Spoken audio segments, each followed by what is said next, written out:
Hello and welcome to the In the Moment magazine podcast. I'm Sarah Orme. Today we're joined by the lovely Natalie Lue, who is our wellbeing columnist in the magazine, and we're going to talk about how you can stop being a people pleaser. Hi Natalie. Hello Sarah. Thank you for joining us today. So, why do we like pleasing other people so much? I believe that we've been socialized into being pleasers. I think that when we are children, and I say this, I think it's both sexes, but particularly for girls, we are socialized to be good and kind and meek and mild and, don't make waves, don't make things awkward, don't be rude, don't be this. Now, of course, we don't want to tell our kids, oh, yeah, go and do what you like and be rude. But it then becomes like, please your parents and they will love you. And that's not what they say, but that's how we sort of internalize it. Or we'll also pick up messages from society like, work really hard at school and you will get the grades. If you're not very bright, at least please the teachers and be good for them and you will be okay. And then it becomes leave school and get a job, or leave school, go to university, work really hard and you will get the grades, and then you'll get an amazing job, and then you'll get the partner. And so it's this, we start to think that we're living in a meritocracy environment. Like, if I do all the right things, if I am pleasing enough, I will get what I want. And so we forget about ourselves and we take on these identities that are really based around how pleasing can I be? How do I meet other people's needs so that they will give me what I want? And of course, we wake up one day in adulthood and we realize, oh, hold on a second, this is not how life works. Because we see other people who don't go around trying to please others, who are doing many of the things that we are struggling to do ourselves, or are doing the same things as us, but without having to sacrifice themselves in the process. I think as well with people pleasing, we are all, when we're children, and then obviously on into adulthood, we get into habits. We get a sense of what we think we're good at or where we think we're pleasing. But we also learn how to avoid conflict and criticism and rejection and disappointment and loss. And so that combination causes us to take on identities. And so for some of us, it's like, I need to be an overachiever. I must be perfect. For some of us, it's like, well, I'm going to be the one who always solves everybody's problems. I'm going to be the rescuer. Yeah. I'm going to be the helper or the fixer. It's like I'm going to be the useful one. Yeah. And that's ultimately what it is the people pleasing is all these things that we find a way to be useful. And some of the things that we do in order to be pleasing don't always look like the obvious stuff, like perfectionism or, the obviously pleasing stuff or the helping. For some people, their way of being pleasing is not asking for too much, making sure that they're low maintenance, having less needs. For some people, it's like, well, I'm going to be the underachiever in the family because that's how I do my job in the family. For some people, they think, oh, well, I have to be the rebel or the difficult one because that's my role in the family. Yeah, it's funny you say that because people seem to get set into these roles really early in life. They do. So like you have like, this one is the good child, this one is the studious child. Yeah. And it gets like reinforced by our parents. So say if you do something that pleases them, they'll be like, oh, so-and-so, Sarah's such a well-behaved child. Yeah. And they'll like, oh, haven't you done well? Yeah. And it completely becomes part of you. Yeah, you internalize that. And, a child who's in a family where another one of their siblings is seeming to get a lot of problems, trouble from being, air quotes, naughty, difficult, thinks to themselves, do you know what, I'm going to help out mommy and daddy by trying to be good all the time. Or somebody else could be in a family and their sibling may have more needs than they do because they may be unwell. They may be going through certain difficulties. Now, we all have needs. But what happens sometimes is with a child who sees that, they might go, oh, well, my way of maybe being helpful is to have less needs, to put myself on the back burner here. And so you can see how a cycle of that can manifest itself as your identity. And what happens is these are, look, all of us as children, we experience things that we do and don't like, and we try to make sense of why we feel a particular certain way or why that happened so we can decide what to do next time. that's our coping mechanism. That's how we survive. The problem becomes when it's our blanket approach to life. So it's like, okay, I learned to do this with my family, but next thing you know, you're 30, 40 years old and you're at work and you're trying to please your boss the way you used to try to please your father or your mother. And you're wondering why you feel so small and, diminished, and you feel like stressed and overwhelmed and burdened because you're basically inadvertently putting yourself in a child role at work or in your relationships. It could be romantic, it could be friendship, it could be all sorts of relationships. But when we continue on with the role, and it's like our default, like this is my operating procedure, we run into a lot of problems, and we keep going. But I'm trying to be pleasing, but you don't feel good. Yeah, I mean, I guess the flip side of that is perhaps you're not necessarily being the child when you're an adult. It's that perhaps, particularly women, I think, do this, that you tend to take on a role where you look after others.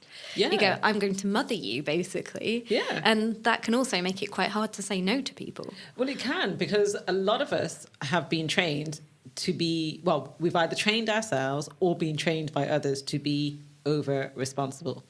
And when I started talking about this clicked with a lot of people, because sometimes a lot of people don't actually understand what people pleasing is, but they get over responsible, feeling responsible for other people's feelings, feeling like I'm the one who's got to keep things together. I've got to take care of other people. Like I'm the one who's got to say yes.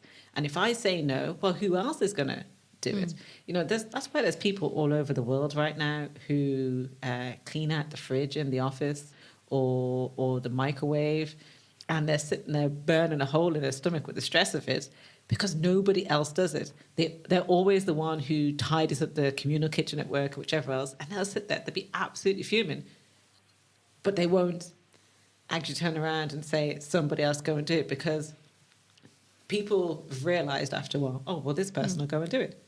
Yeah, and I actually think I read an article on this fairly recently, and it was saying how the burden of office housework, so to speak, cleaning the kitchen, that kind of thing, it disproportionately falls to women. I can well believe that. I think there is this whole, society does talk a lot about women being nurturers and this whole taking care. A lot of women, talk about actually this whole over-responsible thing. You grow up too soon.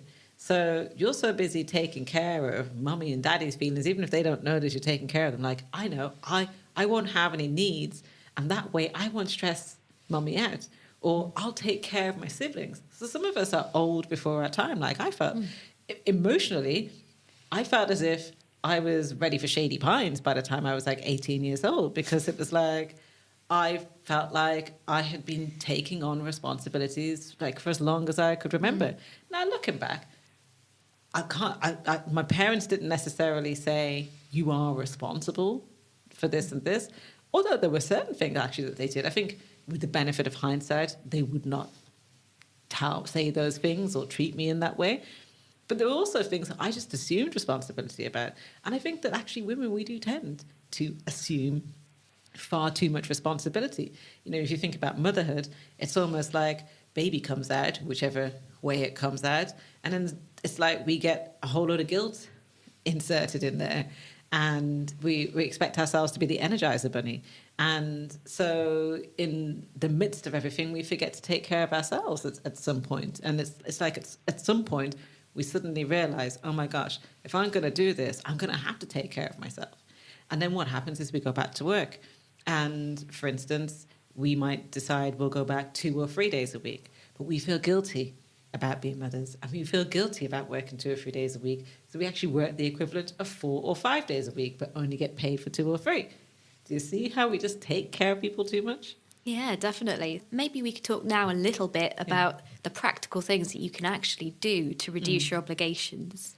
Yeah, and the important thing to realise with people pleasing is that there's 2 things.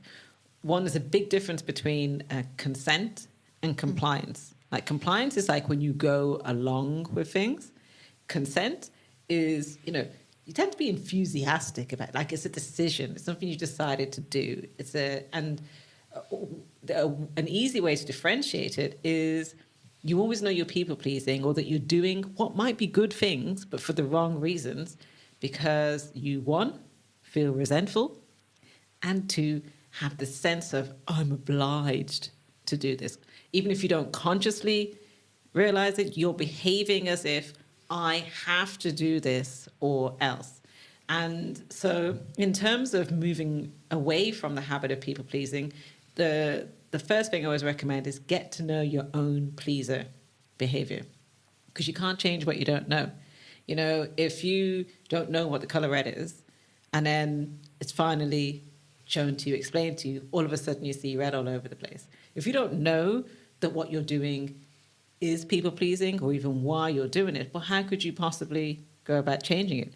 And so the first thing I always recommend people do is spend a couple of weeks observing. You know, it's like a little bit of an experiment, observing their behavior. And so it's like, get it posted on one of those index cards or your journal, and just make a note of what you say yes, no, and maybe to over the course of a week. It is eye-opening. And I would say it's observational. So you don't have to go and do anything in that week. It's try to observe without judgment, in much the same way they teach you in meditation. It's like, you know, observe that there's feelings that come along, or there's thoughts that come along, and then let them move along. But in terms of observing your behavior of that week, don't judge yourself for instance, realizing, oh my gosh, I'm always saying yes to that person at work that always dumps their work on me. Observe it, just make a note of it, because it's looking at what's the content of my week, like how am I showing up in life? Then the following week, it's really looking at, okay, this on the second week. So the first week you've observed what you say yes, no, and maybe to, and the odds are that people pleasers discover that there's a really big imbalance where it's a hell of a lot of yes, often saying yes when you really mean to say no or want to say no, that only a little bit of no, or that sometimes that there is no, but that it changed to maybe at another point in the week because they felt guilty about it. It's like, okay, no, I'm not going to do that. And then they go through this mental torture. So the following week, it's about another observational exercise, but it's like, okay, give yourself the opportunity. Try to say no, let's say 50% less, even 30% less at the time. And that, the observation that you're doing there is, when can you say no? Yeah, and where can't you? I think a lot of people struggle with actually just saying no. Yeah. It's quite hard when you say you're working for somebody. Yeah. They come over to you and they say to you, say, for example, Sarah, could you do this for me? I don't know, but personally, my reaction is just to go, yes, of course. And then later I'll think to myself, oh, maybe I shouldn't actually have said yes to that, because how am I going to fit that in now? Well, that's the challenge, isn't it? It's like you say yes automatically, and then you look at your diary or your energy levels and you go, oh, not sure where I'm going to fit this into my overstuffed life. Yeah, so maybe what we could talk about now is how you can actually say no without sounding abrupt, like sounding like, I don't want to do this. Yeah. But saying no in a way that expresses why you're saying no, and there is an acceptable response, say at work or in a social setting. Yeah, well, I mean, I sense that you're already familiar with something that tends to happen when no feels uncomfortable. There is a storytelling that takes place with no when we feel uncomfortable with it. And so learning to say no is kind of finding that midway between barking no, although on occasion that's sometimes very necessary. And the other extreme is where we pad it out with a hell of a lot of fluff. And so we go, the person asks, oh, can you take care of my dog this weekend? And we go, well, no, I can't because, and several minutes later, we're still potentially going, and, I totally would, if I could. And the thing is, we are well-meaning in doing it. But one, it's very apparent that we feel guilty about saying no. It's just like, oh, it's not okay for me to say no. We forget that what that person asked is a request. It's not like, although obviously in some instances it might be a demand, and that's another issue altogether. But also that we are almost laboring the point in going into a big thing about it. Because first of all, actually, it's no, sorry, I can't.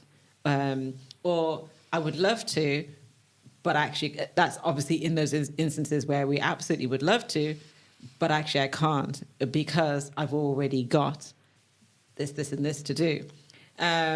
One of the challenges that people have at work is feeling like this is my job, so it's my job to say yes.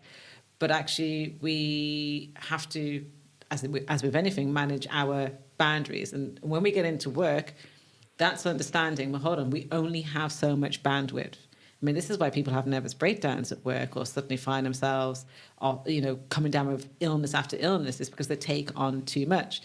And people don't know what your no is if you never use it. So if you always say yes to everything at work, people assume that you have the bandwidth to do it, even if logically speaking, because that's part of our arguments. We go, surely they must realize that this is what my job is.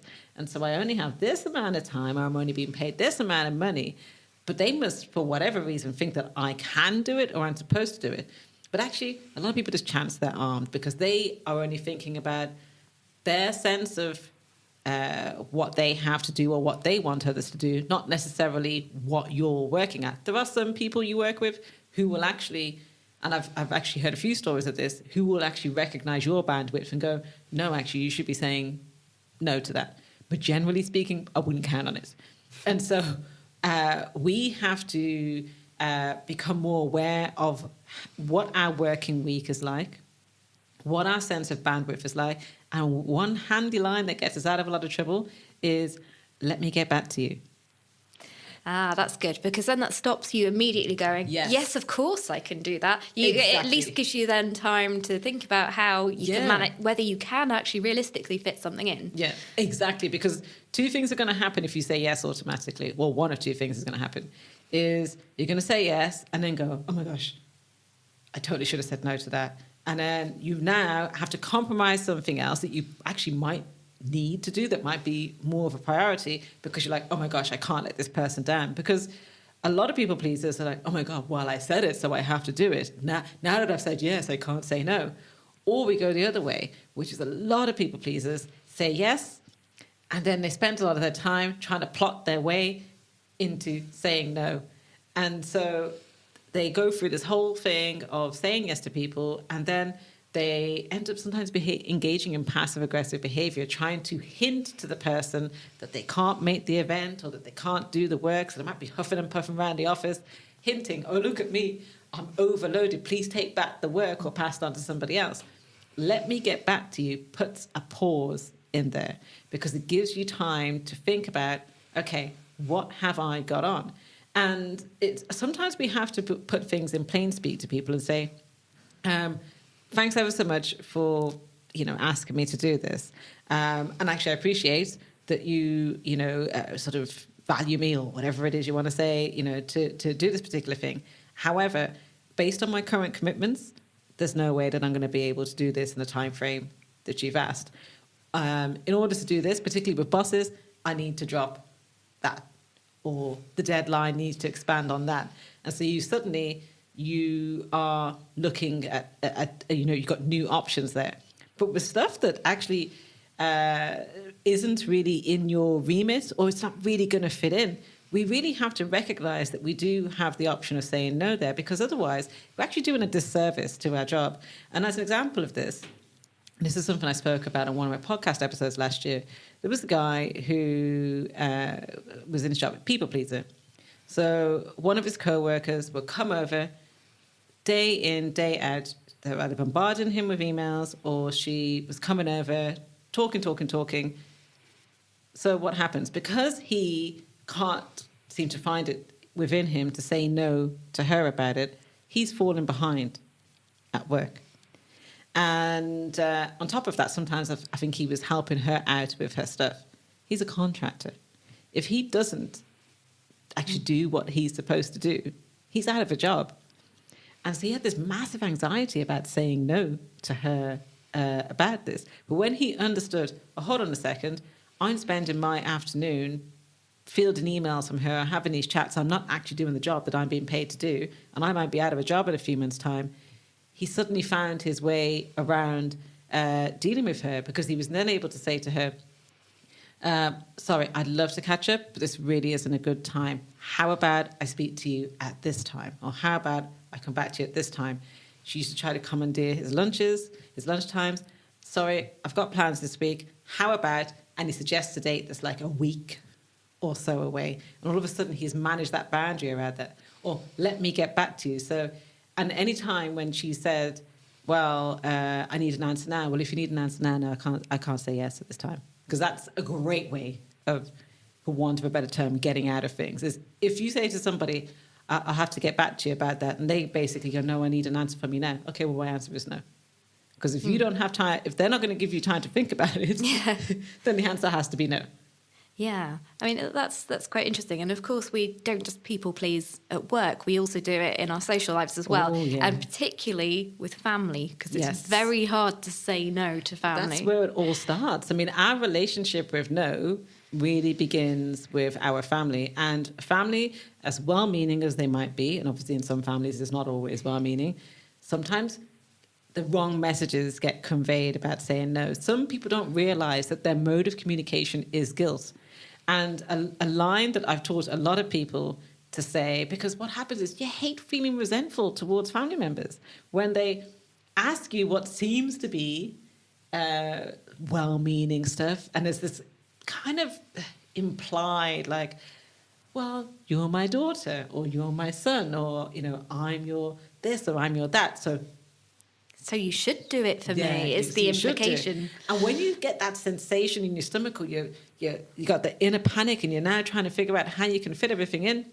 And what people don't like is having their conscience activated. Like, if you want to ask somebody to do something, just ask them. You don't need to activate their conscience and make them feel bad in order to get them to do what you want to do.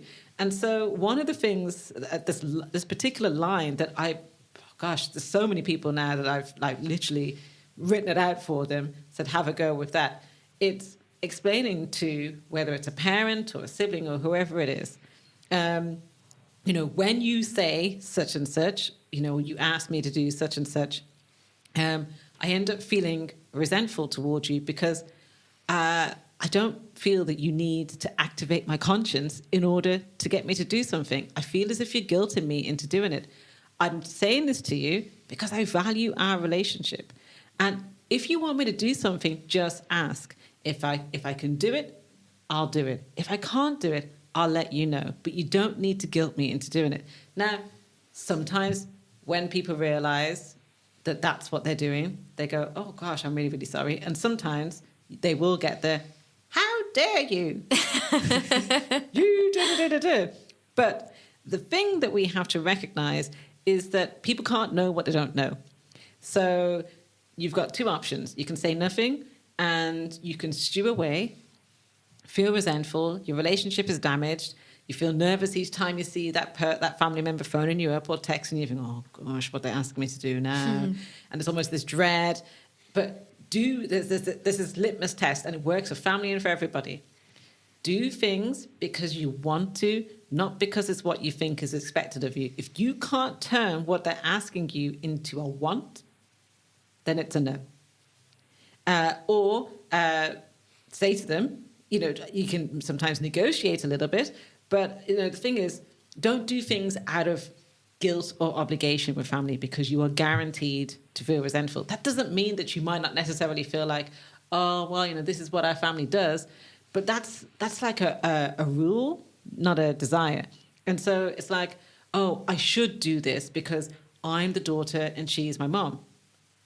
Well, what about, do you want to do this? So here's an example. And this is, again, one that I've come up against so many times. People feel as if they are obliged to call their mom every single day, no matter how old they are. I've heard from people ranging from like late teens right up into like 50s, 60s, who feel as if they are handcuffed to their phone and almost building their social life around being home in the evening. And if they're not home when the mum or the other parent calls, they feel that, well, where are you? And it's like, okay, how often, what do you feel you obliged to do here? And they go, I feel obliged to basically call my mom or have her call me every single day. What do you want? What do you actually, what's your desire here? I'd like to speak to my mom 2-3 times a week. There you have it. So you know for sure that you don't want to be on the phone to your mother 7 days a week. So edging even down to like trying to get down to 5 even, you're suddenly starting to get more into a territory that feels less guilty and obliging. And we have to remember, if our family, let's think of family members in terms of the ones that we genuinely love, care, trust, and respect, and the ones that we believe are that way with us. Do we actually believe that our family want us to do things based on feeling guilty? Like, I've learned through my relationship with my mom that she didn't like it when she felt as if I would kind of come around there huffing and puffing like Kevin the teenager. Yeah, nobody wants to feel like they're a duty. Yes, exactly. That will make them resent you as well, because exactly, you're spot on. You don't want people to feel like seeing them as a chore, that you're doing it because you have to. It's much, much better if you go and see somebody. It's like, oh, I've really missed you. I've got so much to tell you. Yeah. If you're talking constantly, sometimes, I mean, I talk to my mum quite a lot. Occasionally, I'll just sort of go, well, actually, Mum, I've run out of things to tell you now. Yeah, because you talk so often. Yeah, so we do talk a lot. Yeah. But it does get to the point where it's like, well, I've run out of things to say now, so I'm going to go. and we feel guilty because we go, like, I used to be that person who's like, oh, I should want to speak to my mum like every single day. Well, who says? Like, if that's not the length and breadth of your relationship, like, don't try to force it. Like, I didn't have that kind of like super tight mom-daughter relationship when I was a kid, so it felt like this big massive leap to go from that to, or let's talk each day. Now, my mom wasn't that keen when I found, sometimes I was letting a week or so go by, without talking. But you know what's happened? Over time, we've eased into a really nice, she'll call when she wants to call, I call when I want to call. And it turns out she doesn't want to call me every day either. My mum's got her own life going on. But we actually enjoy speaking to each other. There isn't this sense of dread. I don't feel like, oh my gosh, I've already spoken to her how many times about this and I'm feeling irritated, right? I'm timing myself, I need to get off this call in whichever time, or sitting there feeling like I'm holding myself hostage to the phone in order to be pleasing. And now it feels more authentic. It might not look how I thought a mother-daughter relationship should be or how she thought it would be, but it's that much happier and harmonious. There's no tension there.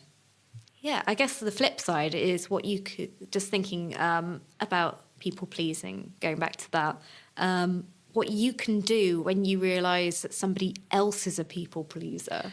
Yeah. So say somebody you work with, or it's like a sibling, and what you can do actually to help them.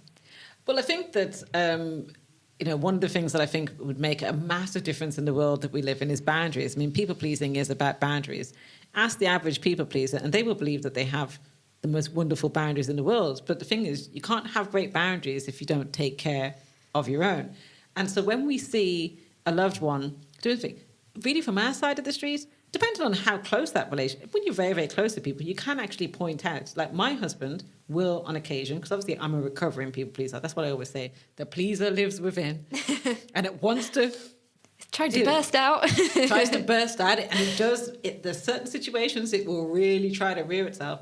But my husband will call it as he sees it, and he'll go, I really think that you're giving too much there, you're doing too much, or, what's going on there? Like, who are you trying to please here? Now, of course, nobody likes hearing stuff, so you'd be like, I kind of give him the side eye in that moment. And then I thank him because you need somebody like that.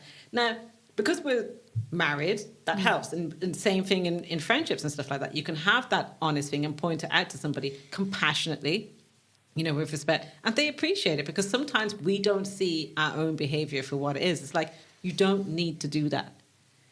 But with somebody else who, for instance, we work with and we don't necessarily have that, it's, one, if we have to directly interact with them, it's actually having the boundaries that it's you having the appropriate boundaries of the situation. So if you know that other people take advantage of them work-wise, then don't do it yourself. Yeah, or, do actually just ask them, go, do you have time to help me with this? Wonderful. Say, I don't want to put any pressure on you and know you're really busy. Yeah. Do you have time? Yeah. And then, if you don't worry about it. Yeah. I don't want you to worry about saying no. I would really only want you to do this if you can. It's those type of things that, because for a people pleaser, we feel a genuine level of a level of anxiety, a level of tension, whether it's real or not. That's what we experience. That's what we respond to. And what we do is we try to relieve tension with the pleasing. So it's like somebody says or does something that sounds like a request, or maybe is a request and possibly a demand, and there's this tension. And we automatically respond to that going, I'll do it, I'm on it. And when we're faced with people who treat us in a compassionate way, who maybe recognize that we might be too quick to say yes, when they treat us in that way, that helps to relieve that tension. And we go, people pleasers remember that. It might take a while for them to, because some people pleasers, you see, because they're so used to being busy doing, when somebody else says, oh no, that's okay, you don't have to do that, some might go, oh, are they trying to make out like I'm not really good at my job? They might go into this whole thing. But over time, because every people pleaser at some point becomes aware of the limits of what they're doing, they remember those people who didn't want to take advantage, who gave them opportunities to see themselves. If anybody listening is like the boss of somebody who they suspect is a people pleaser, give them opportunities to be empowered, to have the option of saying yes and no. Make them feel valued, but not in a, like, you're valued because you're like good and kind and pleasing, but talk more about what you value about them and, in terms of their character and how they do things, but also say, do you know what, you're a really valued and worthwhile member of this team. And please feel free to say no whenever you need to. I think when people feel that they have that freedom in certain environments, they actually become more creative and they flourish.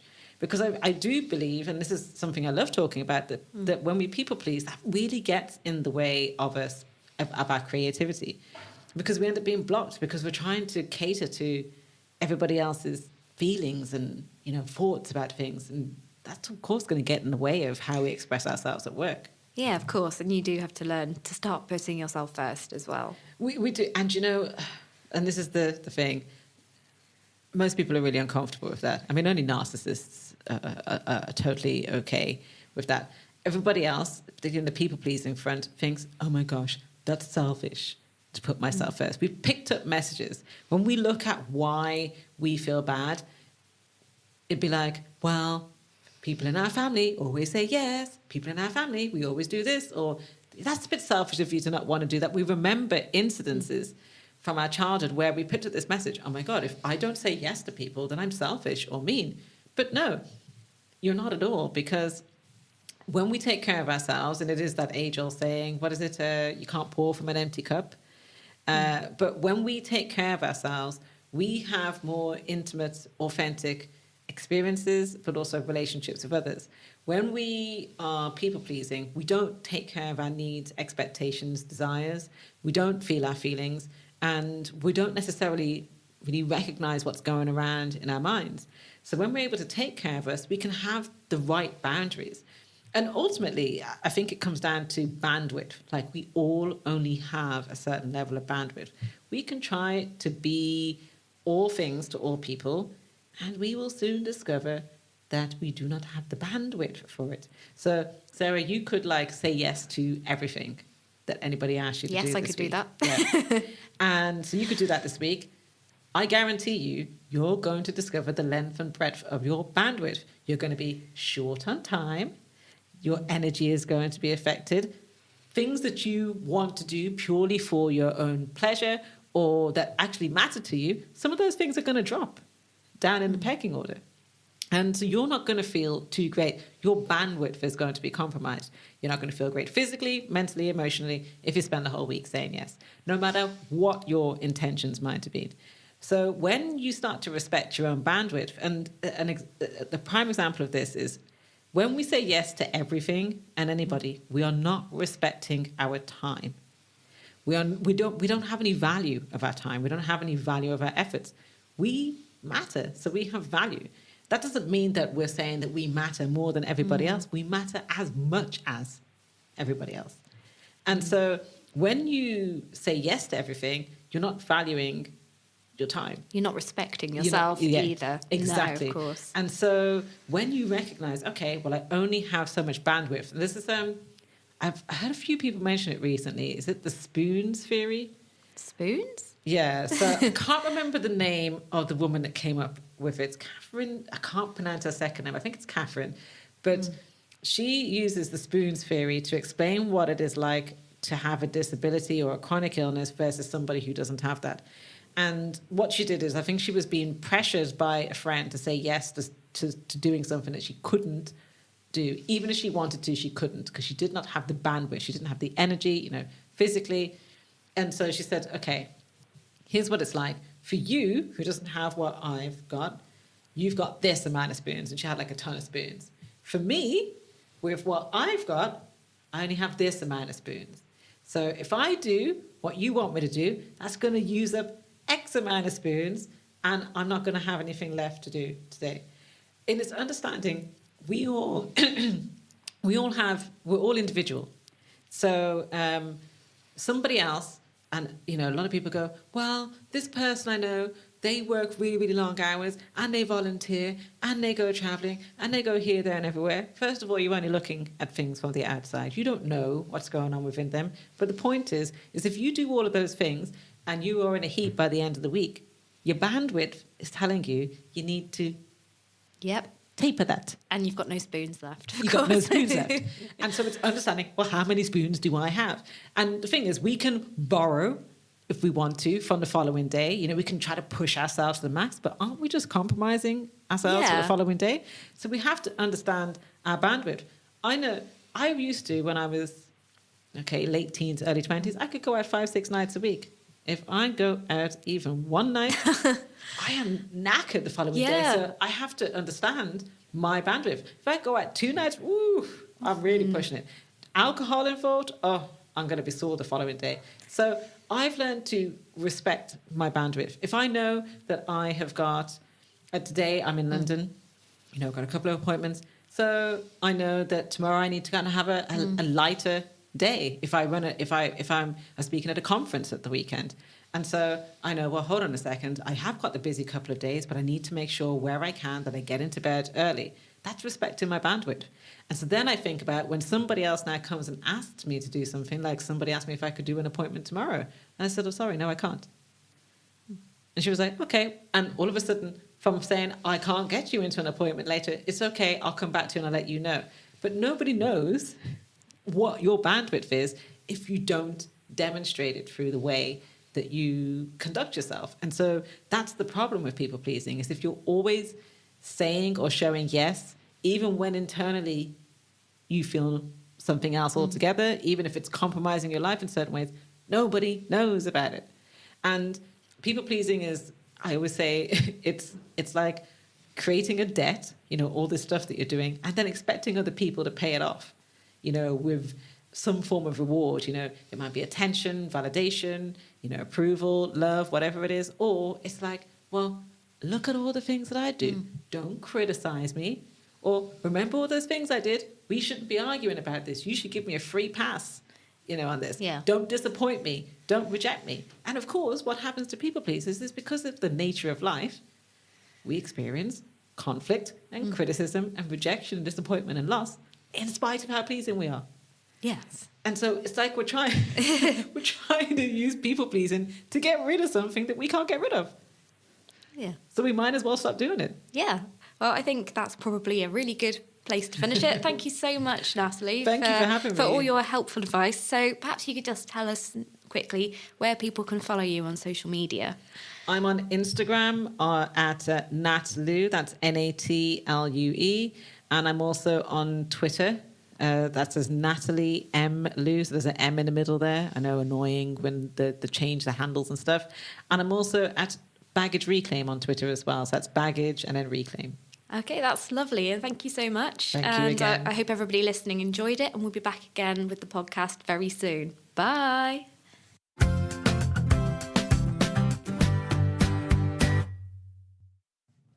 Thank you for listening to our latest episode. We hope you enjoyed it. We'd really love to hear what you think of the podcast, so please do leave us a review on iTunes, or you can get in touch with us on Facebook, Twitter and Instagram at InTheMomentMag, or you can drop us an email at calmmoment@immediate.co.uk.